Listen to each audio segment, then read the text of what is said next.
Ciao. Allez, on s'installe. Et bonsoir. Allez.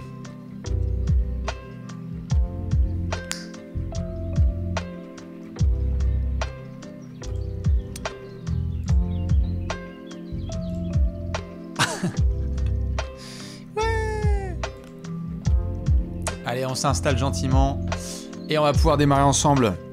Bonsoir, bonsoir, bonsoir à toutes et à tous et bienvenue dans Allez Café. Ouais, on se retrouve 2 fois en 24 heures et peut-être 3. Je sais pas si j'en ferai un le 31 décembre, mais peut-être que si.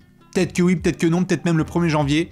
Ça repart à fond la caisse. J'espère que vous allez bien et qu'on va terminer ensemble cette année 2023 bien comme il faut. C'est donc Allez Café, le petit rendez-vous. Oui, je sais, au moment où je parle, un match va bientôt démarrer. C'est entre le Heat et le Jazz. Ça va être juste là. Merci pour les petits subs qui démarrent déjà. Merci Prime Time pour les gens qui sont là et qui balancent déjà des subs. Yes, Utah contre Miami avec notamment Nikola Jovic qui est dans le 5 majeur avec Bam Adebayo. La hype est totale du côté de Miami pour ce petit front de courte tout à fait sympathique.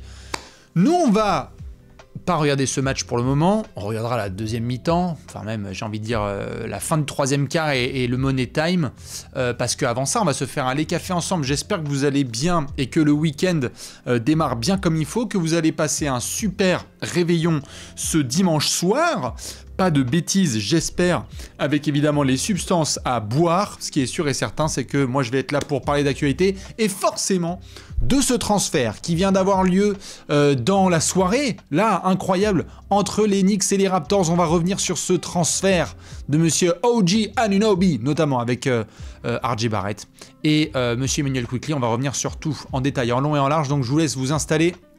On va également revenir sur monsieur Goran Dragic qui a annoncé, allez, sa retraite. Goran Dragic, bye bye, au revoir l'artiste. C'est Shan Charnia qui en a parlé de The Athletic un petit peu plus tôt dans la journée, de Goran Dragic, le dragon, qui nous a régalé pendant tant d'années, et c'était l'occasion notamment de lui rendre hommage. Merci Old Dirty Billy qui envoie déjà des subs.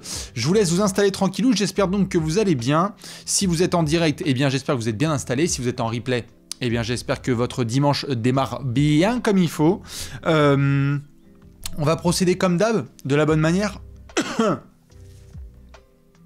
Où sont les gens? Comme ça, après, on va pouvoir démarrer avec le transfert de OG Anunoby et faire un petit peu un comparatif. Je vais même vous demander à vous votre avis, votre note un petit peu. Est-ce que c'est pro Knicks? Est-ce que c'est pro Raptors? Avant ça, je veux bien voir où vous êtes. La bise de Vancouver. Bonsoir aux copains et copines de Sucy-en-Brie et de Toulon. Incroyable. d'Aix-en-Provence, de Saint-Amand. Bonsoir à mes frérots de Quimper, de Cergy, de Thaïlande, de l'île de Ré, de Liège, de Toulon, de Nemours, de Montpellier, de Bourg-en-Bresse. Oui, la patrie de Zachary Zaché et de Giovanni, c'est ça qui est bon. De Genève, de Grenoble et du Morbihan, de New York. On va reparler de New York. We here. Évidemment, ce soir, s'il y a des gens du côté de Toronto ou de Vancouver ou de Montréal, on vous fait bien la bise. Bonsoir aux copains et copines de Montrouge, de Saint-Arnoux, de Marseille. Marseille, j'en profite pour faire une grande dédicace. Au-delà du fait que j'aime beaucoup cette ville, c'est pas du tout sponsor ni quoi que ce soit, c'est totalement gratuit. Pax Massilia sur Netflix, que je viens de terminer, qui est excellent et que je vous recommande vivement. C'est en 6 épisodes, super, production française, magnifique. Je sais pas s'il y en a qui l'ont vu, hein, je vous laisse le mettre dans le chat, mais Pax Massilia, masterclass, absolue. J'espère qu'il y aura une saison 2 parce que c'est formidable. Saint-Étienne est dans la place, les copains de Saint-Malo aussi, d'Édimbourg, de Courchevel et de La Rochelle. Voilà, formidable. Oui, je sais aussi qu'il y a le All-Star Game français. Si vous le regardez, formidable. Vous avez au moins un petit son dans le fond. C'est donc Allez Café. On ne va même pas perdre de temps. J'ai réservé un quiz extraordinaire en fin d'émission pour vous. Il était chaud, celui d'hier, notamment sur les joueurs actifs qui ont une bague de champion. On va surtout focus sur monsieur OG Anunoby et ce transfert. J'ai même pas envie de perdre de temps. Peut-être que dans un second temps, on pourra reparler des matchs d'hier soir qui ont eu lieu. Mais rentrons tout de suite dans le vif du sujet. Transfert qui est tombé tout à l'heure avec la grosse info, même moi j'étais pas prêt, j'ai même pas reçu les notifications Twitter, c'était formidable. Bref, au lieu de raconter ma vie, OG Anunoby qui est transféré au Knicks contre RJ Barrett et Emmanuel Quickley, c'est tombé dans la soirée, c'était monsieur Adrian Wojnarowski notamment qui l'a balancé aux alentours de 18h30. Vous le voyez, d'abord on a eu les premiers éléments du transfert et puis ensuite on a les petits morceaux qui sont venus, parce qu'on sait que souvent dans les trades, on a d'abord un petit morceau, ah tiens, tel joueur majeur est transféré, et puis ensuite, il y a des tours de draft, etc. Qu'est-ce que ça donne au final? Ça donne que, en direction de New York, partent 3 joueurs, OG Anunoby, Malachi Flynn et Precious Achiuwa, donc qui vont rejoindre les Knicks. On va en parler, notamment du fait que côté New York, il y a plein de conséquences à cela, plein de messages à devoir lire, plein de traductions, et aussi des Knicks qui n'ont probablement pas fini leurs petites emplettes. Côté Toronto, on a RJ Barrett qui retourne à la maison, Immanuel Quickley qui était dans les rumeurs de transfert récemment et qui va donc lui aussi partir du côté du Canada pour apporter tout son scoring et sa joie de vivre, et puis un petit choix de deuxième tour de draft 2024 via les Pistons. Voilà donc pour le transfert global. Ça y est, le premier domino est tombé. Je vais faire un récapitulatif global. D'abord côté Raptors, puis ensuite côté Knicks, comme ça je vous file toutes les informations et après on pourra interagir notamment moi avec le chat parce que je sais que vous êtes nombreux à vous installer et à être présents et ça me fait bien plaisir et je vous fais des petits cœurs. Alors, pour donc commencer, quand on revoit les éléments de ce transfert, on va commencer côté Toronto, puisqu'on a RJ Barrett, Immanuel Quickley, comme je disais, et un choix de deuxième tour de draft qui débarque. Alors pour rentrer dans le vif, bien évidemment, c'est une bonne nouvelle pour monsieur RJ Barrett, parce que celles et ceux qui ne le savent pas, eh bien regardez, je l'ai entouré, RJ Barrett, il vient de Toronto, c'est un Canadien, bien évidemment, il représente la fière patrie de Céline Dion et de Garou, mais c'est aussi un des grands représentants de cette vague de joueurs qui viennent du Canada, Shai Gilgeous-Alexander, on a vu aussi Luguentz-Dort, Dion Brooks, Kelly Olynyk, Dwight Powell, on a parlé d'Andrew Wiggins aussi, de monsieur Jamal Murray, beaucoup de joueurs qui viennent du Canada. La France fait partie des pays qui exportent le plus de talent. Le Canada est numéro 1 derrière les États-Unis pour la NBA. Donc c'est vraiment une nation qui monte. On vient de le voir là en Coupe du Monde. Et donc RJ Barrett, c'est quand même chez Shaedon Sharpe aussi, tout à fait. Il y en a plein d'autres. Mais c'est vrai que c'est une bonne nouvelle pour RJ Barrett parce que il avait prolongé du côté des Knicks il y a quelques mois. Mais on sentait aussi que dans son évolution, il y avait peut-être une sorte de plafond qui était atteint. Et donc à Toronto, on va voir ce que ça donne, puisque RJ Barrett, je vous montre les statistiques sur cette saison 2023-24, on a 18,2 points de moyenne, vous voyez juste ici, 18,2 points de moyenne avec 4 rebonds et 2 passes de moyenne. Les pourcentages, ça va, ça vient, autant au lancer, ça va bien, 83%, autant dans le reste, ça reste du RJ Barrett. Regardez, pour celles et ceux qui n'ont pas forcément conscience de ça depuis son début de carrière, RJ Barrett, pour un joueur qui est quand même sur un poste très important, celui d'ailier ou d'arrière, plus souvent arrière, 40, 44, 41, 43 et 42%, ce n'est pas un joueur très propre. RJ Barrett offensivement, c'est un joueur très physique, on n'arrête pas de le tacler sur le fait que soit il va à gauche, soit il va à gauche, difficile de le voir à droite, et donc voilà, pas trop de progrès sur son shoot à 3 points, on a même eu une certaine chute, après une très belle saison sophomore à 40% de réussite, en prenant 4 tirs par match, eh bien on a cette chute à 3 points de RJ Barrett. Alors est-ce que c'est le système? Est-ce que c'est son utilisation par Tom Thibodeau? On a eu des moments très forts de RJ Barrett avec les Knicks, notamment du shoot au buzzer face aux Celtics, notamment des gros posters avec sa papate gauche, c'était un second choix de draft, souvenez-vous, numéro 3 de draft, si je dis pas de bêtises, RJ Barrett, c'était Zion, Ja Morant et RJ Barrett, si je dis pas de bêtises, avec ce choix qui venait notamment des Knicks. Et donc, RJ Barrett va essayer de se refaire une santé du côté de Toronto, et ça va être hyper intéressant à regarder pour lui, parce que à l'heure actuelle, il est considéré comme le meilleur joueur de ce transfert avec OG Anunoby. En tout cas, il est considéré meilleur que monsieur Immanuel Quickley, mais sur la durée, ça va être hyper intéressant parce que si on a bien vu une chose du côté de Toronto, c'est qu'il y a ce souhait de jouer avec Scottie Barnes, notamment davantage balle en main. RJ Barrett, c'est pas le genre de sniper qui peut vivre sans le ballon. Il a besoin de cette gonfle. Et donc, on va voir comment est-ce que ça peut se développer. C'est un joueur qui reste jeune, il n'a que 23 ans, RJ Barrett. Donc, ça va être difficile d'appeler ça une amélioration du spacing, mais on sait aussi qu'à Toronto, on est loin d'avoir fini les emplettes. Attention, on va parler de Siakam dans quelques minutes, de Garrett Trent Jr., mais la première chose déjà à côté Toronto, c'est donc récupérer RJ Barrett et monsieur Immanuel Quickley. Alors là, c'est la teuf. Pourquoi? Parce que Immanuel Quickley, eh bien, c'est un joueur qui a vachement progressé dans le centre de formation des Knicks. C'est un joueur qui avait très bien évidemment démarré sa carrière avec une très belle saison rookie, avec 11 points de moyenne en sortie de banc, et puis ça a continué à grimper pour monsieur Immanuel Quickley, qui a fait bien évidemment beaucoup de bien au banc des Knicks. Il était dans la course au 6e homme de l'année la saison dernière. Il était en train de poser les bases de grand 6e homme de l'année. Et ce qui est vachement intéressant, à la différence de RJ Barrett, c'est qu'Immanuel Quickley, lui, dans son registre, eh bien, en termes d'adresse, on n'est pas tout à fait sur le même joueur. Regardez cette progression au tir global et surtout à 3 points. 39,5% de réussite sur un beau volume, quasiment 6 tirs à 3 points de tentés. Cette saison, comme je vois que certains le disent, il était incroyable. Oui, Immanuel Quickley, on en venait à se demander pourquoi est-ce qu'il n'avait pas davantage de temps de jeu de la part du Tom Thibodeau, qui parfois est un petit peu rigide sur ses rotations. Et donc, ce qui s'est passé récemment, on le savait côté Knicks, c'est que, on en reparlera après, mais davantage en détail, mais c'est que c'était difficile pour New York de prolonger Immanuel Quickley. Souvenez-vous, tous les garçons qui avaient été prolongés là il y a quelques mois. Tout ce qui était les garçons de la draft, Tyrese Haliburton, Anthony Edwards, LaMelo Ball et compagnie. Et bien Immanuel Quickley, il n'avait pas eu cette chance-là d'être prolongé. Et donc on se demandait ce que ça allait faire. Souvenez-vous, j'en avais parlé il y a quelques émissions de notamment les Denver Nuggets à la dernière trade deadline avec Bones Island. Allez, on va se débarrasser de Bones parce qu'on n'a peut-être pas trop envie de le prolonger à un tarot, il va demander fort.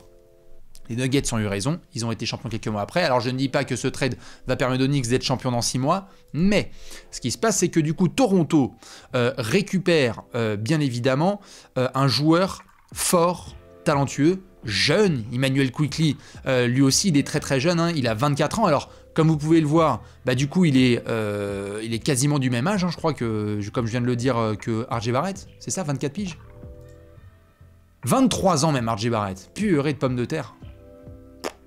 Il a 1 an de moins. Mais donc Immanuel Quickley, il débarque avec ce talent offensif certain, et je parlais de spacing, il va pouvoir apporter ce pourcentage de réussite à 3 points, vous le voyez, 37% en carrière à 3 points et 39,5%. Toronto, on va pas se mentir, on peut parler de plein de choses, du fit entre Scottie Barnes et Pascal Siakam, des débuts de Darko Rajakovic en tant que coach de Toronto, mais il y a une chose qui est sûre, c'est que depuis quelques mois, même déjà la saison dernière, punchline facile sur les Raptors. Vous êtes défenseur, vous fermez les yeux et vous mettez une main. S'ils sont à 3 points, généralement ça ne rentre pas. Et c'était ça qui était un petit peu le challenge pour Masai Ujiri. La bonne nouvelle pour les Raptors justement, c'est qu'ils récupèrent un joueur de talent. Maintenant il va falloir le prolonger. Immanuel Quickley, j'étais obligé de parler de lui notamment pour ce terrible enchaînement parce que le pauvre, il aimait tellement le Madison Square Garden et les Knicks. Vous l'avez vu peut-être, ce tweet terrible, 25 décembre. Ouais, trop content, en caps lock majuscule. Trop bien, on a une victoire au Madison Square Garden le soir de Noël. Franchement, Dieu est si bon.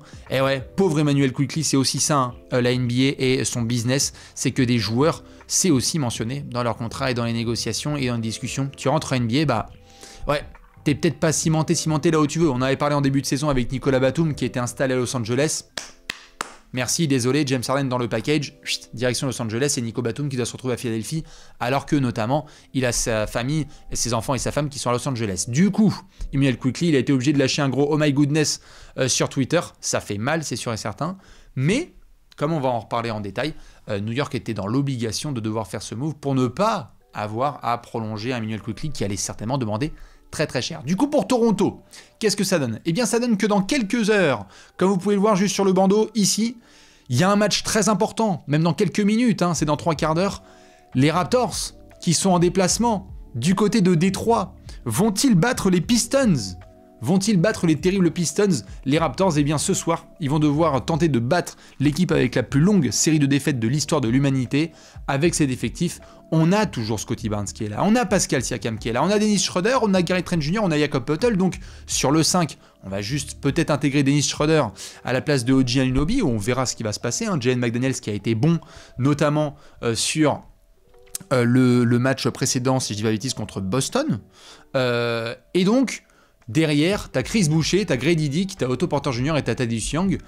On va voir s'ils peuvent gagner. Mais une des grandes leçons qui sont sorties, notamment, qui est sortie de ce transfert ce soir, celui de Giannobi, c'est que si vous avez suivi la trade deadline de l'année dernière avec Bibi, tous les allées café que j'avais pu faire et les émissions précédentes, comme j'ai pu en parler souvent, des transferts, ça ne se prépare pas en 2 semaines. Ce sont des affaires qui durent des mois. On vient d'avoir des reporters des Knicks qui parlent du fait que c'était un travail de plusieurs semaines là, entre les Knicks et les Raptors pour obtenir OG Anunoby. en échange de Emmanuel Quickly et RJ Barrett. Du coup, quelle information est tombée très importante? Eh bien, dans l'article de monsieur Adrian Wojnarowski, l'immanquable insider d'ESPN, eh bien, il y a ce paragraphe qui est juste ici et qui est très important. Toronto est attendu sur le marché dans cette manière de faire qui consiste à continuer à explorer, des transferts, incluant monsieur Pascal Siakam, mais pour le moment, il n'y a pas de transfert avec la moindre dynamique. Plusieurs sources l'ont indiqué à monsieur Adrian Wojnarowski. Siakam et Anunoby pouvaient être tous les deux des free agents cet été, et donc, depuis quelques mois, on parlait de 3 joueurs. OG Anunoby, Gary Trent Jr., Pascal Siakam, qui vont être donc free agents sur cet été 2024. Et donc on ne savait pas ce qu'allait faire Masai Ujiri.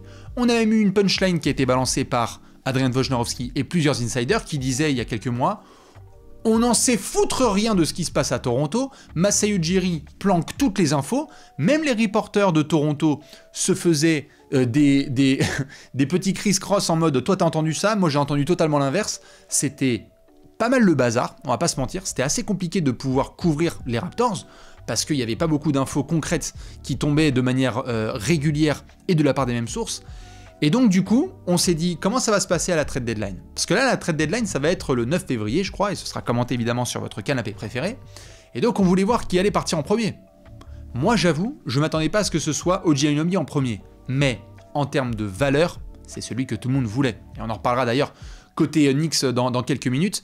Qu'est-ce que ça donne au niveau des salaires? Voici, mesdames et messieurs, la grille de salaire des Toronto Raptors qui a donc été mise à jour sur le site de Spotrac. Vous pouvez y aller, bien évidemment. Alors, on a toujours Pascal Siakam qui est ici sur sa saison à 38 millions de dollars, mais comme vous pouvez le voir ici, il est agent libre. Cet été, dans quelques mois, Pascal Siakam, il va être agent libre. Et du coup, ce qu'on vient de voir là, avec le transfert de OG Anunoby, c'est qu'il y a de fortes chances pour qu'on ait des équipes qui soient en train d'appeler et de travailler depuis des semaines avec Masai Ujiri.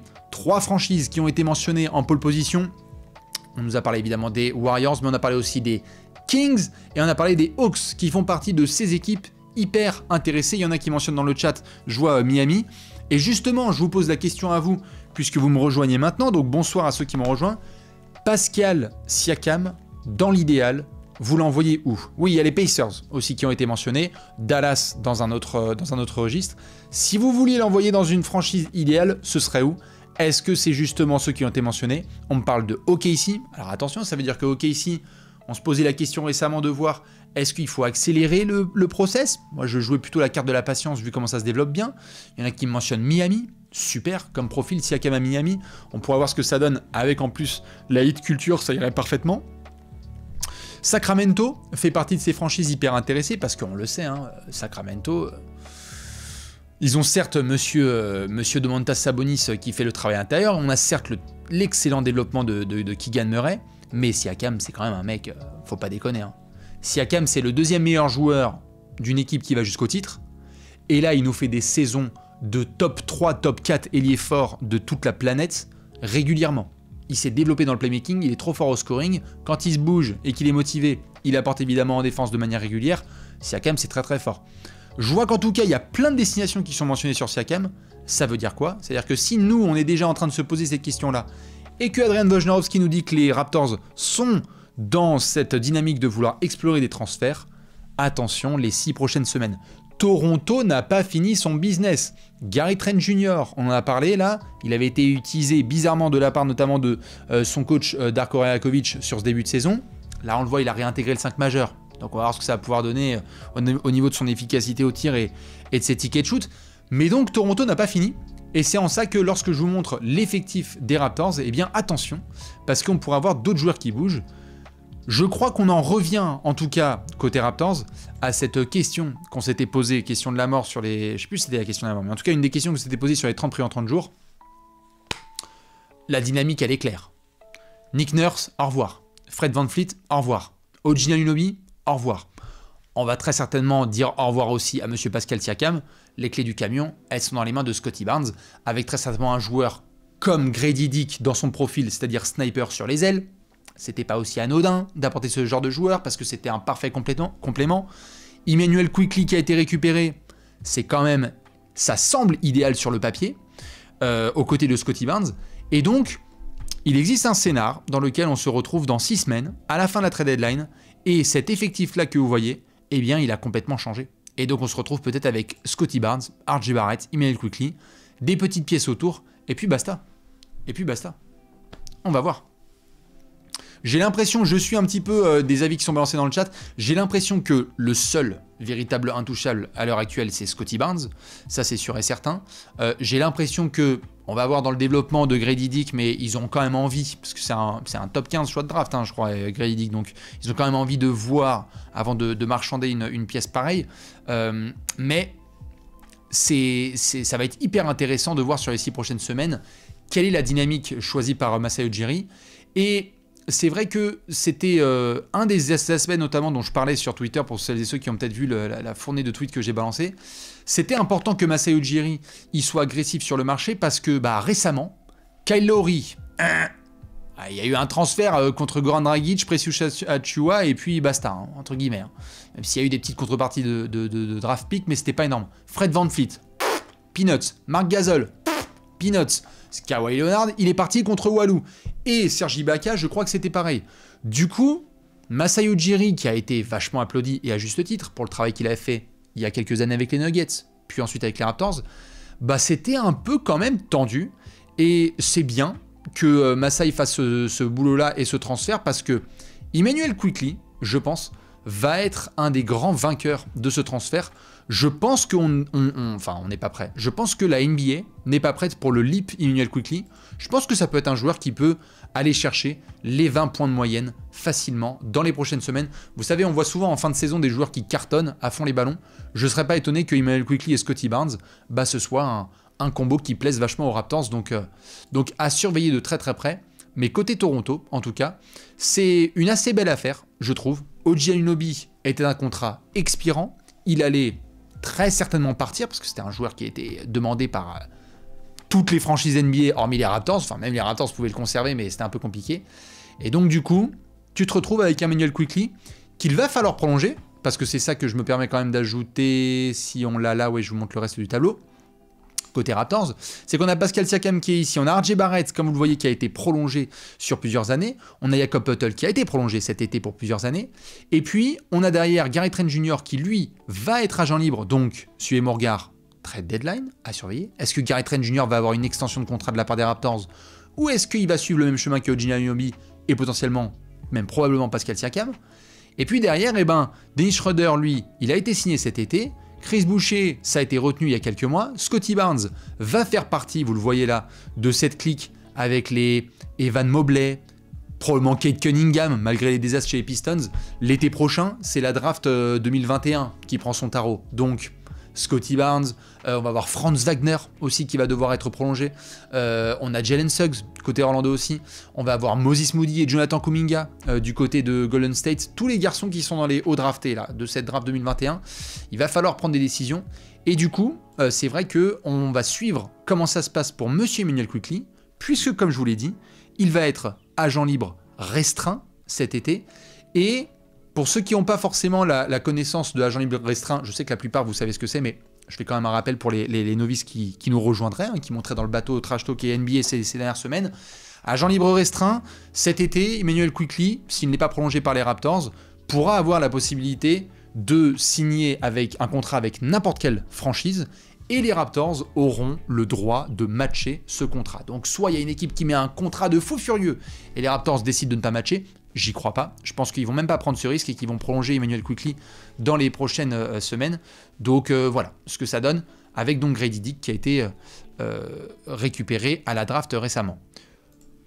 Au global, pour finir sur l'aspect Toronto, j'ai encore 2-3 éléments à vous filer. Le premier, c'est évidemment celui-ci.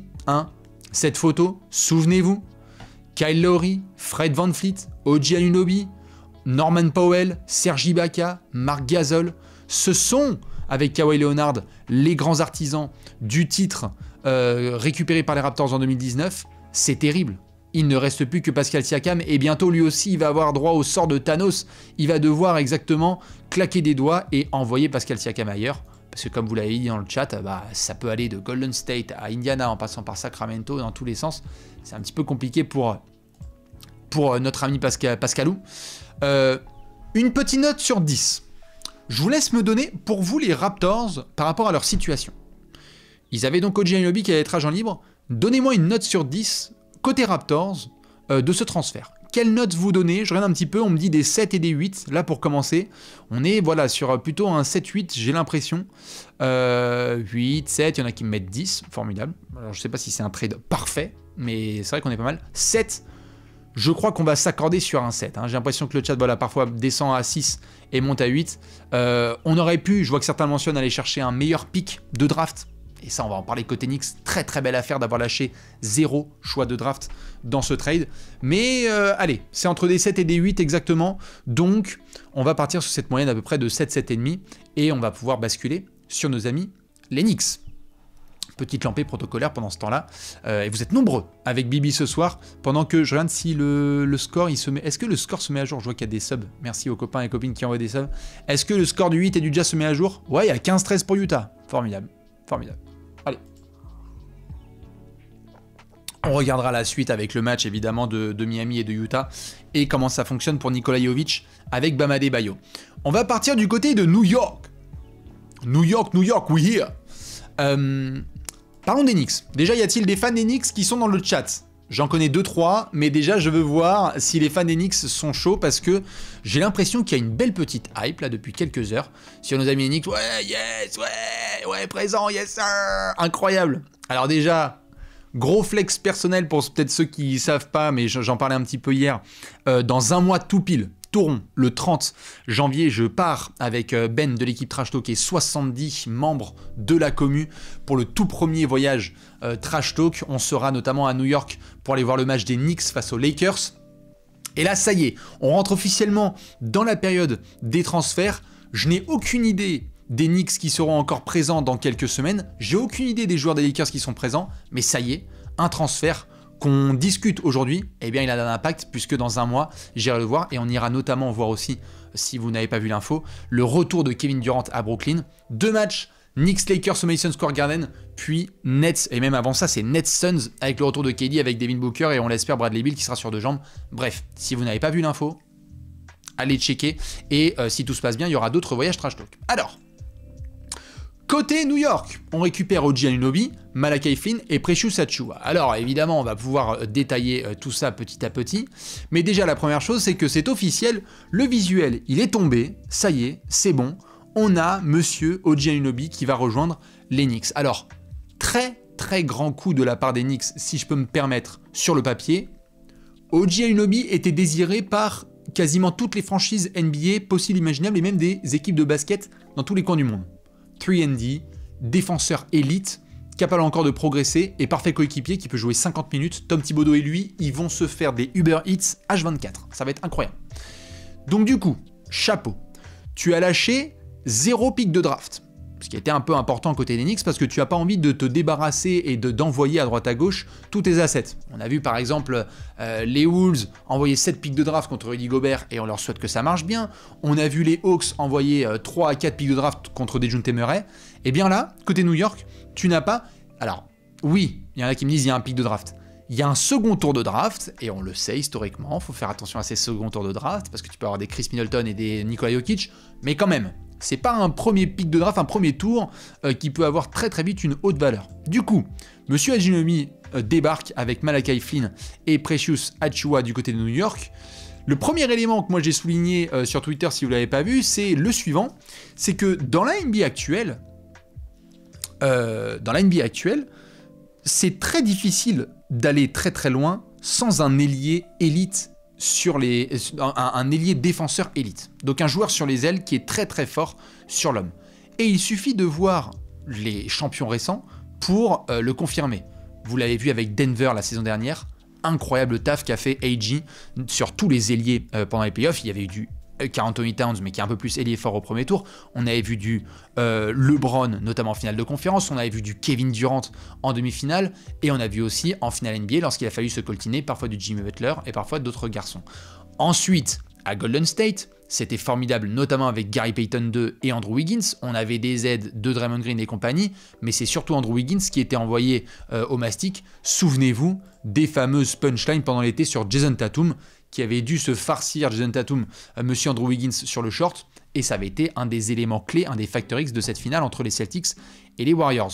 Milwaukee a gagné bien évidemment la bague en 2021 avec Jrue Holiday qui parfois partait au mastic sur Kevin Durant quand il était avec les Nets, et parfois c'était PJ Tucker. On avait aussi du Chris Middleton qui pouvait défendre sur l'homme, encore des joueurs forts sur les ailes. Kentavious Caldwell-Pope avec les Lakers champions dans la bulle, avec évidemment LeBron et d'autres garçons sur les ailes. Kawhi Leonard aux Raptors, avec évidemment du OG Anunoby, même s'il n'était pas autant utilisé qu'aujourd'hui. Et puis, évidemment, d'autres garçons comme Siakam qui étaient capables d'aider sur les ailes avec Norman Powell. Aujourd'hui, les plus grands joueurs de la planète sont des ball handlers de grosse taille. LeBron, Luka, Tatum, tout ce que vous voulez, tout ce que vous voulez en termes de gros scores qui vont très très loin, ce sont des joueurs qui sont des playmakers de grande taille. Et donc il faut des joueurs pour les mettre dessus. Shai Gilgeous-Alexander, exactement. Vous pouvez parler de SGA. Si vous vous retrouvez au printemps et que vous n'avez pas ce genre de défenseur, vous êtes foutu. Et une des réalités avec l'effectif des Knicks ces dernières années, c'est que certes, on avait vu Evan Fournier débarquer, certes, on avait vu RJ Barrett, certes, on a vu plein de choses, mais il aura fallu le développement de Quentin Grimes pour essayer de défendre là-dessus. Il aura fallu faire un transfert pour Josh Hart pour essayer d'avoir ce type de profil. OG Anunoby, chaque soir, chaque matin, chaque réveil, tous les jours, chaque mois de l'année, c'est un des 5-10 meilleurs défenseurs extérieurs sur l'homme de la NBA. Tout en lockdown, en aide, en traversée des écrans, c'est incroyable. Et là-dessus, les Knicks sont fait très très fort parce qu'ils récupèrent un joueur qui justement va, sur ses combien, OG Anunoby en ref, excusez-moi.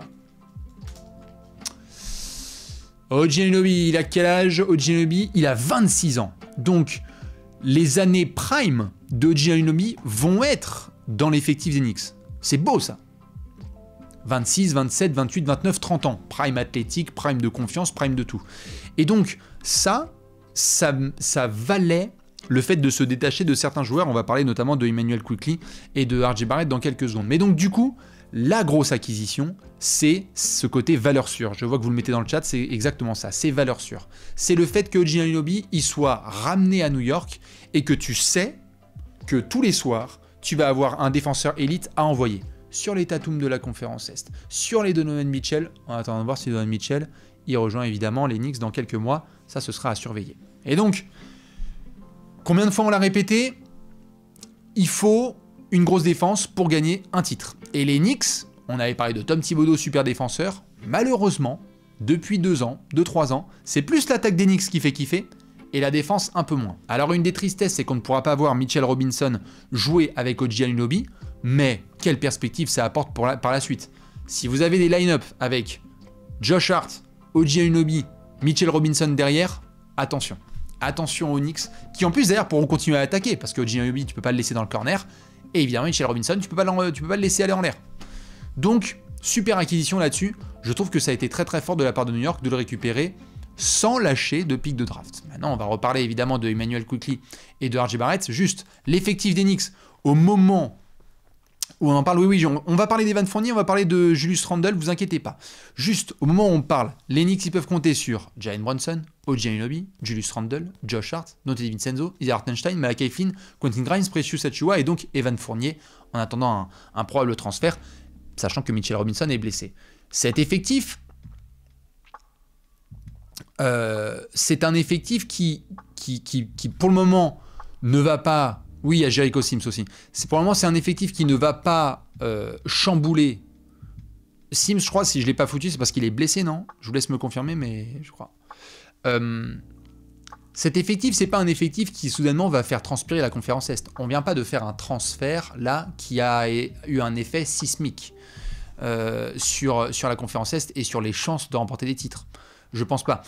Dans la production, d'ailleurs certains le demandent, je montre juste les stats de OG Anunoby cette saison. OG Anunoby, c'est 15 points de moyenne avec 4 rebonds et 3 passes. On a un gros fail au lancer franc, mais ça il va falloir qu'il s'applique, mais il prend pas non plus tellement de lancer franc, hein. C'est le joueur qui reste plutôt sur l'extérieur au Anunoby. Mais on a quoi? Regardez à 3 points, depuis 5 ans c'est 39, 40, 36, 39 et 37% à 3 points sur des volumes quand même assez importants, hein, 6 tirs à 3 points tentés. Et puis bah après à 2 points, ça a bien évolué. On a eu des saisons au début très propres, donc à 50% au tir, il y a eu une petite chute et puis ça remonte, là gentiment. Le jeu physique de Anunoby. OG, ça dépasse les stats. C'est pas un joueur qui va mettre 25 points, 13 rebonds, 4 passes, 3 contre, 3 interceptions, flamme, carousel sur Insta, highlights et tout. Non. C'est un joueur qui va apporter dans tous les compartiments du jeu, les fans des Raptors ne cesseront de vous le répéter, et qui va bonifier le jeu d'équipe. Qui va en fait combler les lacunes de certains, et qui va pas attirer forcément toutes les lumières et accepter son rôle. Et ça, c'est hyper important dans n'importe quel effectif qui veut essayer d'aller loin. Maintenant, oui, c'est aussi un joueur qui a été sujet à blessure. Ça, c'est une des grosses interrogations, c'est savoir s'il va pouvoir faire des saisons pleines, parce que regardez, une saison à 70 matchs de OG Anunoby, c'est compliqué quand même. Là, il y en a eu 15 de manqués, là, il y en a eu beaucoup de manqués, là, il y en a eu beaucoup de manqués, mais c'était une saison un peu tronquée avec Covid notamment par ici. Mais depuis quelques saisons, il y a eu des blessures, donc ça a été compliqué pour OG. Et oui, certains se souviennent du game winner contre Boston dans la bulle en PO. C'était un game winner ou c'était un shoot pour en prolongation d'ailleurs? C'était pas un shoot pour en prolongation? Ou c'était un game winner? C'était un game winner? Je sais pas, en souvenir... Ah, c'est un game winner. Ok. J'étais persuadé que c'était un shoot qui a emmené Toronto en prolongation, mais incroyable. GG OG Anunoby. Il y a cette première interrogation sur le nombre de matchs joués, et il y a l'interrogation évidemment contractuelle. C'est-à-dire que là, en l'état, les Knicks peuvent essayer de négocier avec OG Anunoby une prolongation de contrat, comme ça ils se prennent pas la tête, mais pour ceux qui n'ont pas tous les éléments, c'est beaucoup plus favorable pour OG Anunoby de se ramener sur le marché des agents libres, parce qu'il pourra demander nettement plus. Mais je ne pense pas une seule seconde que OG Anunoby et son agent ont fait ce transfert sans donner des premières garanties aux Knicks qu'il y aura une prolongation de contrat. D'autant plus que certains savent cette info, ils l'ont vu notamment avec l'affaire Jalen Brunson lorsqu'il avait quitté les Mavs. L'agent de Monsieur OG Anunoby, est-ce que ce serait pas le fils de Leandro Rose, qui est donc à la direction des Knicks? Je crois, hein, si je dis pas de bêtises. Je crois que l'agent d'OG Anunoby est le fils du Dirlo des Knicks. Donc, je pense que lorsqu'il a été question des canaux de communication entre un père et son fils, je sais pas si on peut appeler ça du tampering, mais voilà. Ce serait une carotte extraordinaire que OG Anunoby soit agent libre cet été et dise « Ah, merci les Knicks pour les 4 mois actuels, en fait, je vais signer au Pélican. » Ça, franchement, il faudrait que les Knicks lui mettent un tarot tellement nul et négocient tellement mal ça que ce serait incroyable. Moi, j'y crois pas. Je pense qu'il y a eu du clin d'œil. Ça arrive partout en NBA. Et donc, un des premiers clins d'œil qui a été fait par OG, c'est « Ouais, ok, si vous me chopez, eh ben, moi, je pourrais prolonger, notamment cet été. » Du coup, comme je vous l'ai montré avec l'effectif des Knicks à l'heure actuelle, il y a du boulot encore. Il y a du boulot. Et donc, il y a deux noms qui me viennent tout de suite à l'esprit. Le premier, si ça vous va, c'est de parler de Monsieur Evan Fournier. Je vous montre la situation contractuelle des Knicks. On parlera après de Monsieur Julius Randle, vous en faites pas. Mais on a Jalen Brunson qui est ici, qui a un magnifique contrat. Là, c'est... Souvenez-vous, il y a 1 an et demi quand ça discutait du contrat de Jalen Brunson à New York. C'est un des meilleurs contrats de la NBA. C'est incroyable. Evan, qui est là, évidemment. D'ailleurs, là, c'est une team option, donc très probable qu'il puisse être transféré, déjà que c'était probable qu'il soit transféré. On a donc OG Anunoby qui est ici et qui ne prendra pas sa player option à 19 millions, il va être agent libre pour prendre un gros tarot. On a Mitchell Robinson qui a donc été prolongé et qui a cassé ce fameux curse avec RJ Barrett, des joueurs draftés par les Knicks et qui n'étaient pas conservés. Et puis ensuite, bah, vous voyez, il y a un peu de place qui est faite pour permettre à des Donte DiVincenzo d'être là, à Josh Hart et compagnie d'être ici. C'était d'ailleurs un des moves réalisés par les Knicks, c'était à intention financière. Qu'on soit très clair.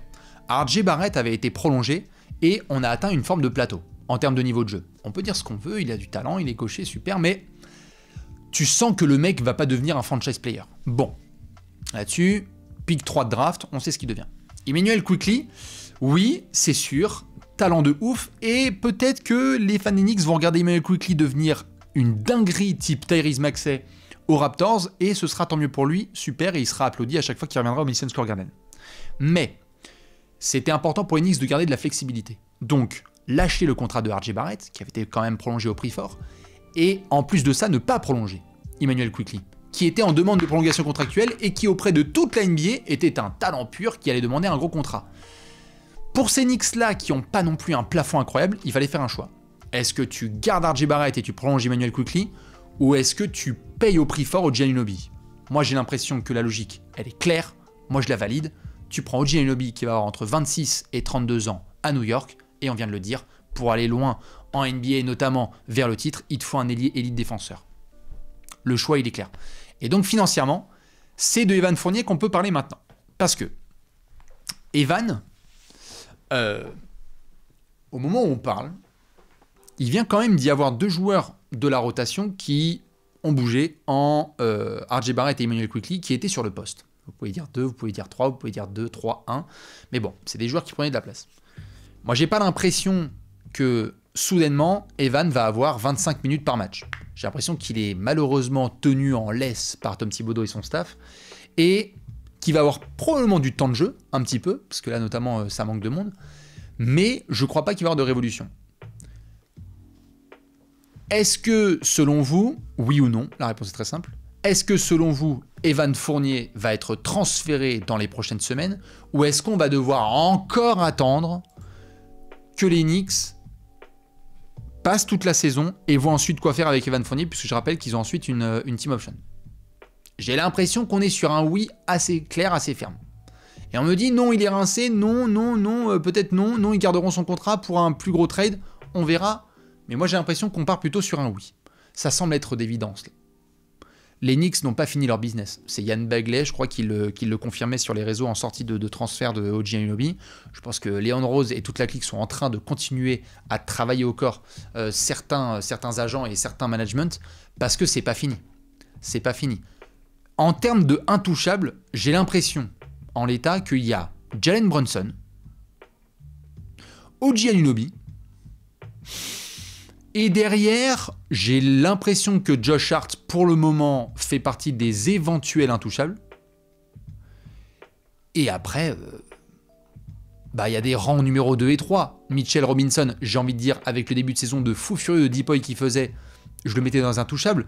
Enfin oui, sauf que s'il y a bien un joueur qui a été mentionné dans des rumeurs de mécontentement et donc de potentiel transfert, c'était Mitchell Robinson, quand même, c'est derrière moi. Donc, à voir ce que New York va pouvoir faire. Ce qui est cool en tout cas, c'est que avec l'effectif que je viens de vous montrer, en y ajoutant OG Anunoby, tu vas avoir des ajustements à faire offensifs, puisque quand même tu perds RJ Barrett et Immanuel Quickley qui sont les scoring options 3 et 4 des Knicks. Il y a quoi? Il y a Jalen Brunson, Julius Randle, et derrière ça doit être Barrett et Quickley, j'ai l'impression, qui sont les scores 3 et 4. Je réponds rapidement à une question. Le site pour les contrats NBA, tu peux aller sur Spotrac, SPOTRAC, et pour les statistiques, tu vas sur Basketball Référence. Tu auras tout ce qu'il faut et qui est mis à jour au quotidien. J'ai pas l'impression que Evan va pouvoir énormément bénéficier de ce transfert. J'ai l'impression que Evan, en fait, il aurait même pu avoir, je sais pas, une chute d'astéroïdes sur New York, que son dossier ne bougerait pas. Mais peut-être que le management de New York, là, avec le move de RJ Barrett et Immanuel Quickley, est plus ouvert à faire de plus en plus de place. Et pourquoi faire ça? Peut-être aussi parce qu'il va falloir que New York se ramène cet été et dans les prochains étés avec une vraie capacité à absorber du gros contrat pour un gros joueur. Parce que la question que moi je voulais vous poser, et ça va me permettre de faire transition sur Julius Randle, c'est est-ce que pour vous, Jalen Brunson, qui est le franchise player des Knicks, no disrespect envers Julius Randle, mais pour moi c'est le franchise player des Knicks, est-ce que Jalen Brunson est l'option numéro 1 d'une équipe qui va jusqu'au titre? Moi, j'ai pas l'impression. J'ai l'impression que c'est un formidable numéro 2, mais moi, j'ai pas l'impression. Qu'est-ce qu'on me dit dans le chat? Jamais de la vie. Non. Non. Il y en a qui me disent oui. J'ai l'impression que non, lieutenant. On est d'accord. Et pourtant, il vient des Mavs et je l'aime bien, mais non. Je crois qu'on est plutôt d'accord. Et en fait, en soi, quand on me dit non et alors, l'idée, c'est pas de décrédibiliser Jalen Brunson, c'est juste que là, les Knicks, ils ont donc Jalen Brunson, un mec, tu le mets en deuxième meilleur joueur d'une équipe qui va très très loin, moi j'y crois à mort. Tu as des soldats, Josh Hart, Mitchell Robinson, Dante DiVincenzo. Tu as ton ailier élite qui peut défendre, OG Anunoby. Donc en fait, ce qui te manque maintenant, c'est un franchise player, un numéro 1 de chez numéro 1, un gars qui est de level superstar. Et pour ça, bah j'avoue, à titre perso, je me demande si on va pas être surpris plus tôt que prévu concernant le dossier de Julius Randle. Parce qu'on sait que Donovan Mitchell, ça représente une option, puisque Donovan Mitchell voulait aller aux Knicks à la base, pour notamment faire le backcourt avec Jalen Brunson et apporter tout son scoring. Mais franchement, est-ce que Donovan Mitchell est l'option numéro 1 d'une équipe qui va jusqu'au titre? Pareil, je suis pas sûr. Pour moi, je pense que si tu fais Donovan Mitchell, Jalen Brunson, OG Anunoby, ben c'est des Knicks un peu meilleurs. Voilà. Et ça veut pas dire que Donovan Mitchell et Julius Randle sont à égalité, mais j'ai l'impression que l'écart n'est pas énorme. Donc, ils ont été patients. On a eu des rumeurs pendant un moment sur Joel Embiid. Oui, si tu as Joel Embiid, Jalen Brunson, OG Anunoby, mais donc du coup il faudra se débarrasser de Mitchell Robinson, parce qu'il va pas jouer 4, c'est pas lui qui va stretch. Est-ce que tu fais par exemple du Joel Embiid avec du Jalen Brunson, avec du OG Anunoby et d'autres snipers sur les côtés? Oui, potentiellement. Ça, c'est une équipe qui peut aller très loin sans problème. Parce que du coup, bah, Jalen Brunson avec Embiid, je vous laisse compter les dégâts que ça peut être. Mais maintenant, je vous pose la question. Le joueur type superstar qui pourrait rejoindre ces Knicks-là en échange, par exemple, d'un Julius Randle, ou quand Julius Randle se sera barré, ce serait quoi? Pour vous, ce serait quoi l'idéal? On a dit, on garde Jalen Brunson, on garde OG Anunoby et quelques soldats. C'est quoi le numéro 1? Il y en a qui me mettent KD, j'entends, donc c'est plutôt un 3-4, alors 48 Towns, non, c'est pas l'option numéro 1 d'une équipe qui va jusqu'au titre. Devin Booker, je peux entendre, ça va me faire une équipe quand même assez petite. J'ai l'impression qu'on est plus sur un poste 4-5. Kawhi,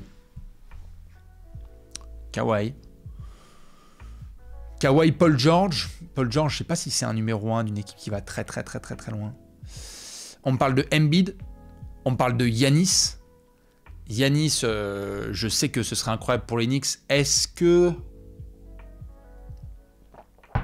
qu'on va séquencer ce morceau-là où je dis que Giannis va être chez les Knicks dans quelques mois? En tout cas, je pense qu'il faudra bien travailler au corps les Bucks parce que c'est un management de fou furieux et ils vont pas lâcher Giannis comme ça. Anthony Davis, j'aime bien. Anthony Davis avec alors il y en a qui me mentionnent LeBron, hein, évidemment c'est toujours le truc impossible de dissocier LeBron des Knicks, c'est toujours le même truc, hein, comme je l'ai tweeté en rigolant, Bronny James, etc. Pour moi, Zion, ce serait pas une option très crédible parce qu'il peut être très fort, mais beaucoup d'incertitudes physiques. Si Zion Williamson se conduit comme il se conduit là en termes de professionnalisme et comme c'est rapporté dans un marché comme New Orleans, Zion Williamson et les médias de New York, je pense que je lui donne pas 6 mois. Brandon Ingram, c'est un peu short. Jaylen Brown, je sais pas si c'est l'option numéro 1 d'une équipe qui va jusqu'au titre. Pareil, je pense que Jaylen Brown, on le voit là avec Tatum, c'est plutôt un 1A, 1B.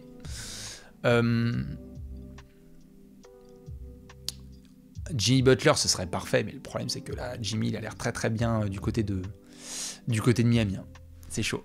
Jimmy Butler, c'est incroyable. J'ai l'impression qu'il va falloir attendre de voir s'il peut y avoir un mécontentement quelque part. Je sais pas, un joueur qui est pas content du tout et qui se dit si moi je me casse, il pourrait y avoir qui? Parce que tu vas pas aller chercher Steph avec les Warriors. Tatum et Brown, j'aime bien si ça se passe mal à Boston, il y en a un des deux et probablement Jaylen Brown qui est toujours dans les rumeurs de droite de gauche, ça pourrait bouger. Giannis, ça me semble tellement chaud. Embiid, c'est toujours la même affaire et ça a probablement discuté. KD, ce sera incroyable, mais alors là, KD, putain. KD, il est incroyable, mais est-ce que vraiment c'est avec lui à 36, 37 piges que tu vas aller jusqu'au bout? Et après, voilà, et après on touche à Luka, et ça, Luka, tu refais Luka et Jalen Brunson, mais cette fois à New York, avec OG Anunoby, ah, ça serait incroyable. Mais doucement, pareil. Hein. Luka, tout se passe bien à Dallas, et alors pour qu'il le lâche, puis là, il vient de prolonger, donc la free agency de Luka, c'est pas pour demain matin. Bon, enfin, en tout cas, j'ai l'impression qu'on s'accorde à peu près sur cette réalité, qui est que on aime bien ce qu'a pu faire Julius Randle sur certaines saisons, mais OG Anunoby, Jalen Brunson, Julius Randle, c'est quoi ça, comme l'année dernière, ça peut passer un tour, éventuellement en passer un deuxième. Genre quoi, les Knicks en finale de conf? Aujourd'hui, s'il y a Knicks versus Sixers, Knicks versus Celtics, Knicks versus Bucks, ça peut être compétitif, hein, de ouf, attention. Mais tu vas pas casser le plafond. Et donc c'est en ça que le trade de OG Anunoby ne provoque pas de séisme dans la hiérarchie un petit peu de la NBA. Pour Evan Fournier, je lui espère un transfert là, dans les prochaines semaines. Je pense que ça va être le cas. Hein, je lui souhaite et je croise vraiment les doigts parce qu'il faut qu'il soit sauvé de cette tempête. Julius Randle, on va suivre évidemment ce que ça donne. Maintenant, comme je l'ai fait avec Toronto, on a fait le point un peu complet sur ce transfert, donc, parce que je ne parle pas de Malachi Flynn et de Precious Achiuwa. On va voir s'ils pourraient pouvoir être utilisés par les Knicks. Juste très rapidement, Precious Achiuwa, les Knicks, ils ont notamment libéré Obi Toppin dans un transfert il y a quelques mois. Ils récupèrent Precious Achiuwa. Je lui souhaite de faire un gros boulot. Attention, s'il ne se bouge pas le cul, Tom Thibodeau va très très vite le mettre loin de la rotation. Et Malachi Flynn, bah, j'en ai fait une punchline sur Twitter, vous pouvez la voir. Ça n'a pas été brillant avec les Raptors. S'il brille avec les Knicks, c'est trop bien, mais à voir.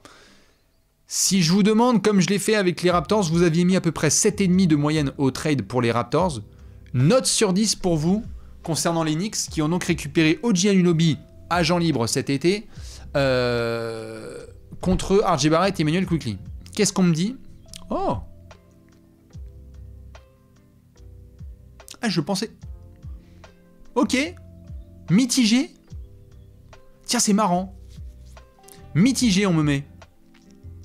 Je pensais qu'il y aurait un peu plus de... Waouh, il y a des 4. Oui, 4 s'il reste pas et 8,5 s'il re-signe, quoi. Mid, on me dit. Ok. Non, mais très très bien. Moi, j'avoue que je mets 8. Et d'ailleurs, c'est assez intéressant parce que j'ai balancé le sondage tout à l'heure sur Twitter. Là, je vais juste updater. J'avais demandé qui remporte ce trade entre les Knicks et les Raptors. Et il y avait donc une majorité de gens qui disaient les Raptors. Derrière, c'est 50-50. Et donc, les Knicks, pas top. Donc, c'est sûr que c'est dur de perdre Emmanuel Quickley. Et puis, RJ Barrett, c'est quand même un garçon qui avait été drafté. Mais quand même, quoi. Moi, je trouve que c'est un peu dur. Est-ce que OG est vraiment plus intéressant que RJ Barrett?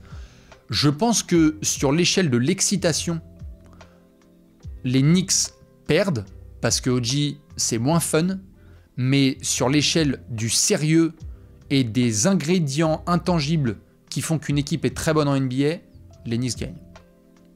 Les Knicks gagnent. C'est-à-dire que je pense que Emmanuel Quickley peut être le meilleur joueur de ce transfert en termes de talent pur dans les 3 prochaines années. J'ai un peu d'hésitation sur le fit entre RJ Barrett et les Raptors s'ils donnent la balle à Scottie Barnes. Et bon. Allez, moi j'aurais mis 7,5 pour les Raptors et 8 quand même pour les Knicks parce que les Knicks vont avoir le prime de OG Anunoby.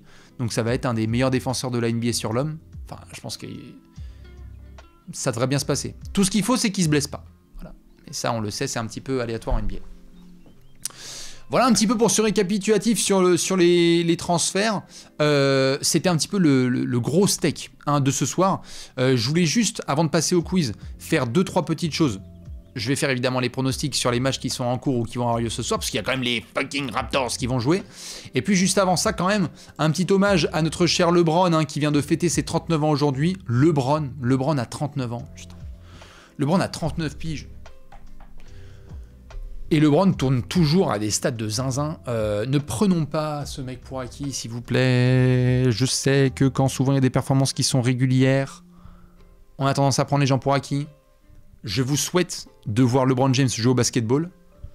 Dans un mois, je serai à New York au Madison Square Garden et je croise les doigts. Putain, j'espère que je vais pas me mettre un curse là. On va aller voir le Knicks Lakers au Madison Square Garden avec potentiellement LeBron. Je dis bien potentiellement. Je souhaite à tout prix qu'il n'y ait pas de blessure. Je souhaite à tout prix qu'il n'y ait pas de problème. Mais si vous pouvez, allez voir LeBron. Que vous le mettiez en GOAT, que vous le mettiez en 2, que vous le mettiez en 3, que vous soyez un hater, que vous le mettiez en 8, moi je m'en fous. C'est un des plus grands sportifs de l'histoire de notre espèce. C'est un des plus grands athlètes de sa génération, si ce n'est le. C'est un des plus grands ambassadeurs de l'histoire de la NBA. C'est un des joueurs, si ce n'est le joueur le plus complet que ce sport ait créé. On aime, on n'aime pas. Le acteur, le acting, le injury, le manager, le tout ce que vous voulez. Mais voilà. C'est son anniversaire, respectons LeBron et ne prenons pas pour acquis ce monstre qui bientôt ne sera plus en NBA. Et ouais, pendant 20 ans, on aura kiffé. Et à un moment, il va dire « Désolé, c'est la retraite » avec 45 000 points, 13 000 rebonds et 12 000 passes. C'est n'importe quoi. En parlant de retraite, petit message envoyé quand même dans le chat des petits cœurs à Monsieur Goran Dragic qui prend sa retraite. Ça y est, ça a été annoncé de la part de Monsieur Shams Charania. Hein, vous voyez le tweet qui est tombé tout à l'heure. Goran Dragic, après 15 saisons NBA, va prendre sa retraite et jouera un match un petit peu d'au revoir. Hein, une sorte de tournée des stades en Slovénie en août. Il a été une fois All-Star, il a été progression de l'année, il a été bien évidemment dans près de 1000 matchs NBA. On l'a vu avec le Heat, dans la bulle, c'était extraordinaire. On a vu avec les Suns, où il a été progression de l'année, où il avait à la base explosé, c'était il y a très longtemps. Les Spurs, souvenez-vous, les Suns n'arrêtaient pas de galérer face aux Spurs, et puis c'est Goran Dragic tout jeune qui leur a mis une mixtape absolue. On l'a vu aussi de manière très brève avec les Rockets. On a vu évidemment à Toronto un très grand passage de Goran Dragic, un très aimé par les fans des Raptors, et puis passage discret par les Nets, rapide côté des Bulls, avant de finir chez les Bucks. Et puis, bien évidemment, certains le mentionnent, champion d'Europe avec la Slovénie, d'un Luka Doncic qui avait 17-18 ans, à peu près, hein, juste avant son arrivée à NBA, qui a fait « Ouais, tiens, les Dallas Mavericks, ouais, j'arrive, je vais aller chercher l'Europe. » Incroyable. Goran Dragic, farewell. Vraiment un très grand joueur. Allez vous faire quelques highlights. C'était un super joueur que moi j'ai adoré couvrir. Un des meilleurs à faire le around the back de Manu Ginobili en contre-attaque là. Tac, Eurostep, tac, à la finition main gauche. Tous les chansons qui ont été faites sur lui en Slovénie. Un mec hyper apprécié par ses coéquipiers. Franchement, c'était magnifique. Je vois que le Heat est en train de se battre contre le Jazz. Hein, je parlais hier du fait que Utah, ça va vachement mieux en ce moment. On regardera la deuxième mi-temps et je regarderai tout ça. Pronostic justement sur les matchs de ce soir. Mesdames et messieurs, j'ai besoin de votre avis. Il y a un match à minuit. Pistons-Raptors. Pistons-Raptors. Qui va gagner ce match? Détroit qui, je le rappelle, est sur 28 défaites consécutives. Nous sommes sur un record all-time. Vont-ils atteindre la barre des 29? Ce soir, Toronto joue sans OG Anunoby, sans Precious Achiuwa et sans Malachi Flynn.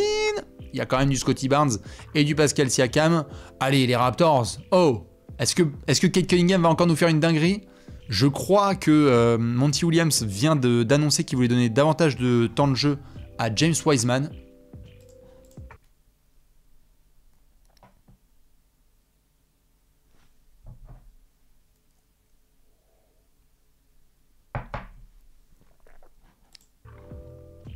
Voilà. Désolé, mais bon, j'étais obligé. Hein. Non, mais quand même. Enfin, bon, bref. Allez, victoire des Raptors, on va dire ça à minuit, ça passe. Knicks Pacers. Dommage, il n'y a pas tout le monde. Je crois que d'ailleurs c'est annoncé que c'est ce lundi que OG Anunoby pourrait faire ses débuts avec les Knicks le 1er janvier. Ce sera face au Minnesota Timberwolves, un match très attendu. Knicks Pacers, Tyrese Haliburton versus Wally Serbiak, pas tout à fait un All-Star, on va voir. Pacers. Allez, Philadelphie contre Chicago. Ouh. Philadelphie contre Chicago, on sait qu'en ce moment il y a des absences, on sait que Tyrese Maxey a chauffé face aux Rockets, c'était la nuit dernière. Attention, est-ce que Philly va pouvoir continuer ou est-ce que ce sont justement les Bulls qui vont faire le travail? Chicago, ce sera à domicile et on sait qu'il peut toujours y avoir du gros boulot. Allez, tu sais quoi, Chicago là? Chicago qui va faire le travail à la Windy City, ça va être à domicile avec notamment les hommes de Billy Donovan qui vont faire le travail. Minnesota face aux Lakers. Full café là. Là, il va falloir être là avec du gros café. Les Wolves ou les Lakers? Ah, allez, victoire des Wolves. Attention, match très attendu. On va voir notamment les joueurs qui sont présents parce qu'on sait qu'il peut y avoir des petites absences. Et enfin, je crois que ça termine avec un Golden State Dallas Supreme. Je vous laisse me confirmer le chat. Il n'y a pas eu des histoires de Kyrie Irving qui doit faire son retour? Il n'y a pas Kyrie qui est... Kyrie's back, non? J'avais vu les infos. Kyrie est de retour? Doubtful, pardon, excusez-moi. Oh, je croyais qu'il allait jouer contre... Non, c'est un peu juste. Ok, pardon. Du coup, on verra notamment les Mavs essayer de faire le travail en déplacement à Golden State. Je pense que ce sera pour les Mavs, justement, cette victoire. Mais Golden State doit se reprendre absolument. Et d'ailleurs, il y a commencé à y avoir des rumeurs de transfert sur Andrew Wiggins, hein, dont on reparlera dans les prochaines semaines, pour continuer sur les ailiers qui défendent bien, enfin quand ils sont motivés. Voilà un petit peu pour cet aspect pronostic. Est-ce qu'on se ferait pas un petit quiz ensemble? J'ai un super quiz pour vous. Quiz, ouais. J'ai un super quiz à vous proposer. Celui-là, il est assez atteignable, mais il pourrait faire mal au crâne. Si vous êtes fort en histoire NBA, est-ce que vous allez pouvoir justement participer à ce petit quiz? Mesdames et messieurs, nous allons faire tous les rookies de l'année. On l'a déjà fait il y a quelques temps, retestons nos petites connaissances. Attention, je vais balancer le lien dans quelques secondes de 2023 à 1950. Incroyable, amazing. Je vous balance le lien tout de suite dans le chat. Il est, attendez, ça me prend 2 secondes. Oui, hop là, le lien il est juste ici. Les rookies de l'année. Hein, je sais qu'il y a la bataille en ce moment avec du Monsieur Victor Wembanyama face à Monsieur Chet Holmgren, sachant que Monsieur Scoot Anderson pense que la course n'est pas finie. Il y a eu du Paolo Banchero l'année dernière, tout à fait. Est-ce que vous allez pouvoir tous les faire? Eh bien, voici le petit lien. Ceux qui s'en vont, évidemment, je vous fais un petit bisou. Hein. Moi, je serai devant les matchs là tout à l'heure avec un petit café, parce qu'il y a une belle soirée de match. Puis regardez, ça a déjà commencé, il y a même le Jazz, là, qui est pas très loin, là, du 8, là, ça fonctionne bien. Pour les quiz, ça reste toujours la même chose. Si vous voulez le faire sans vous faire spoil, eh bien, vous coupez le son. Il y a 10 minutes, je crois, à peu près. Et si vous voulez bien me voir galérer en direct, eh ben voilà. Alors, il y en a qui balancent déjà des Ben Simmons et tout, c'est incroyable. Formidable. Allez, je vous rappelle donc la thématique de ce petit quiz. C'est bien simple, nous allons faire les Rookie of the Year. C'est simple, il y a l'équipe à droite, il y a l'année à gauche, et nous, il faut qu'on mette le bon nom. Allez, est-ce que vous êtes prêts? Si oui, je balance une dernière fois le lien dans le chat et on va démarrer dans 10 secondes, dans 9 secondes, dans 8 secondes, 7, 6, 5, 4, 3, excusez-moi, 2, 1. Allez, c'est parti, on enlève la pub, comme ça va être super. On va faire dans l'ordre. Orlando, Paolo Banchero. Ensuite, Toronto, Scottie Barnes. Ensuite, Charlotte, LaMelo Ball. Normalement, jusqu'au début des années 80, ça doit aller. Ja Morant. Normalement, si j'ai bien révisé mes bêtises. Ça fait longtemps que je révise chaque trophée pour essayer d'être bien comme il faut. Ben Simmons. Ok. Les Bucks de Malcolm Brogdon. Ça, c'était une dinguerie puisque c'était l'année de Joel Embiid. Minnesota, Towns. Il y a Wiggins aussi qui est dans le coin. Voilà. Philly, Joel Embiid. Ah bah non, ça c'est loupé. Donc, Michael Carter Williams. Michael Carter Williams. Oui, monsieur. Les Blazers de Damian Lillard. Les Cavs de Kyrie Irving. Les Clippers de Blake Griffin. Ça, normalement, ça devrait le faire. Les Kings de Tyreke Evans. C'est jusqu'au début des années 80. Les Bulls de Derrick Rose. Les Sonics de Kevin Durant. Allez, on enchaîne. Les Blazers de Brandon Roy. Roy le Roy. Les Hornets de Chris Paul. Les Bobcats de Emeka Okafor. Les Cavs de LeBron James. Les Suns de Amare Stoudemire. D'ailleurs, il y a Stoudemire aussi chez les Raptors. Voilà, un peu plus bas. Ensuite, les Grizzlies. Mike Miller. Les Grizzlies. Pau Gasol, pardon. Mike Miller, c'était à Orlando, tout à fait. Houston Rockets. Steve Francis. Qui est avec Elton Brand ou une connerie comme ça. Les 99-2000, les Bulls, c'est Elton Brand. Voilà, Vince Carter à Toronto, on est bon. San Antonio, Tim Duncan, un des meilleurs rookies de tous les temps. Philly, Allen Iverson. On a Damon Stoudemire en 96. Allez, on va devoir monter. Dallas. J'avais mis Doncic ou pas? Ouais, Doncic, c'est bon. Les Dallas Mavericks de 95, Jason Kidd. Les Pistons de Grant Hill. Grant Hill, voilà. Les Warriors de Chris Webber. Le Magic de Shaq. Les Hornets, Larry Johnson. Les Nets de Derrick Coleman. Les Spurs, David Robinson. Robinson? Oui. Les Warriors de Mitch Richmond. Les Knicks de Pat Ewing. Les Knicks de Mark Jackson, pardon. Les Pacers de Chuck Person. Ok. Les Bulls de Michel Jourdain. Voilà. Les Rockets de Hakeem Olajuwon. Ola. Quoi? Ralph Sampson? Ah bah oui, puisque Olajuwon, c'est la draft de Jordan. Suis-je bête? Avec Barclay, Stockton et tout. Les San Diego Clippers de Buck Williams. C'est déjà fait. De Terry Cummings. Le Utah Jazz de Dantley. Non. Le Utah Jazz de Darrell Griffith. Ok. Les Celtics de Larry Bird. Ok. Début des années 80, ça va. Je l'ai fait, il me reste 6,50. Putain, j'ai fait la moitié quasi. Ok. Kansas City Kings. Non, on va revenir sur d'autres d'abord. Précédemment. Oscar Robertson, il a été rookie de l'année. Ouais. Bob Pettit. Ouais. Will Chamberlain. Lol, il a été rookie de l'année aussi. Et MVP. Wes Unseld. Pareil. Rick Barry. Pareil. Bob Cousy. Bob Cousy, même pas. Bob McAdoo. Ok. John Havlicek. Même pas. Dave Cowens. Très bien. George Gervin. Walt Bellamy. Elvin Hayes. Même pas. Dave Bing. Très bien. Earl Monroe. Très bien. Willis Reed. Très bien. Les Blazers de Bill Walton. Merde, non. C'est pas Stokes. Maurice Stokes, mais alors c'est Twyman. Merde. Les Blazers en 71. C'est Mo Lucas. C'est Jerry Lucas. Eh bah super, nous voilà bien. Les Blazers de 71. Putain, quelle connerie. Les Blazers de 71-72. Y'a pas Abdul Jabbar aussi? Attends, je vais mettre Alcindor peut-être? Ouais. Karim Abdul Jabbar. Parfait, super.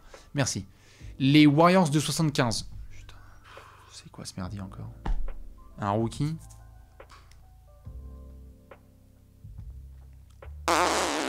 Nate Thurmond? Ah non, il est backup de Wilt. Les Suns. Les Suns de qui? Les Suns de Walter White? Non, Walter Brown? Brown? Walt Davis, pardon. Ah bah Walter Davis, excusez-moi, c'est les Suns en 78. Ok. Les Kings de 79. Ça, c'est... Les Kings de... Archibald? Non. Phil Ford? Phil Ford! On est bon! Allez, on continue! Ouah, là, on rentre dans la matrice des années... Je reviens juste sur les autres années. Il me reste 4 minutes pour essayer de faire les autres. Golden... J'ai pas là... Mais là, c'est que des noms obscurs, franchement. Tommy... Sam Jones? Non. Tommy Heinsohn? Si! Qui en a d'autres? Don Nelson? Non. Elgin Baylor? Si! Allez, il m'en reste 9. Putain. J'ai mis Bellamy.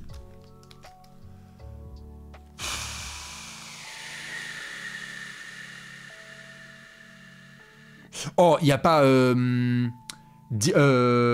Gregorio? Di Gregorio? Ernie Di Gregorio. Alors ça, c'est vraiment... ça, c'est du nom. Ça, c'est du magnifique. C'est les rookies qui ont absolument rien fait ensuite. Ernie Di Gregorio. Parfait. Qui j'ai pas comme légende un petit peu? Paul Arizin. Arizin, il a rien fait. Ok, cool, super. Joe Fulks. N'importe quoi.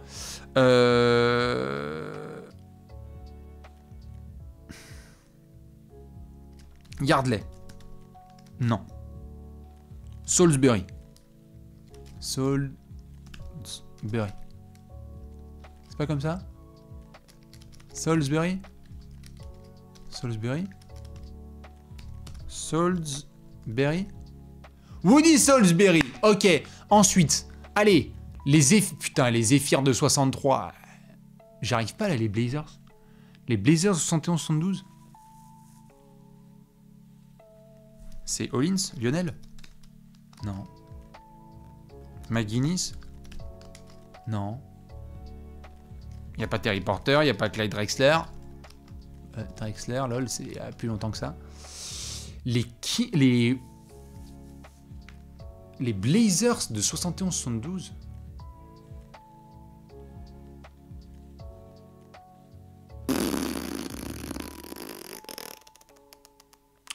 Les Warriors de 75. Putain. Les Suns de 76. Qui c'est qu'il y a dans cette équipe de Maccabi, là? 76. Les Suns de 76. Là, ça devient sombre. Là, excusez-moi, mais ça devient bien sombre. Les frères Van Arsdale? Non. Il y a l'ancien coach, là, des Suns. Oh, comment il s'appelle? Le mec qui est décédé, c'était le coach de Barclay, là. Purée. Il n'y a pas Jojo White, ça c'était côté Celtics. Il n'y a pas... Ah, le coach, là.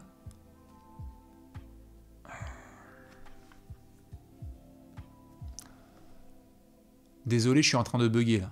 Sur les derniers... Qui était chez ces Suns? Il n'y a pas Sigma. Il n'y a pas Petri. Il y a Petri. Petri, c'est côté Blazers. Ok. Mais qui est chez les Suns de 76? Je sais pas. David Thompson? Il n'était pas chez les Suns. Warriors 75. Qui c'est qui est là? Non, je vais Keblo. 50 secondes. Et il est d'une violence celui-là. Ils peuvent pas donner du temps en plus.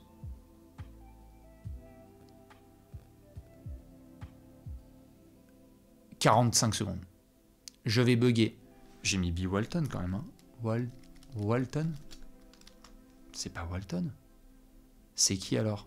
Ils ont rajouté Molucas, B. Walton.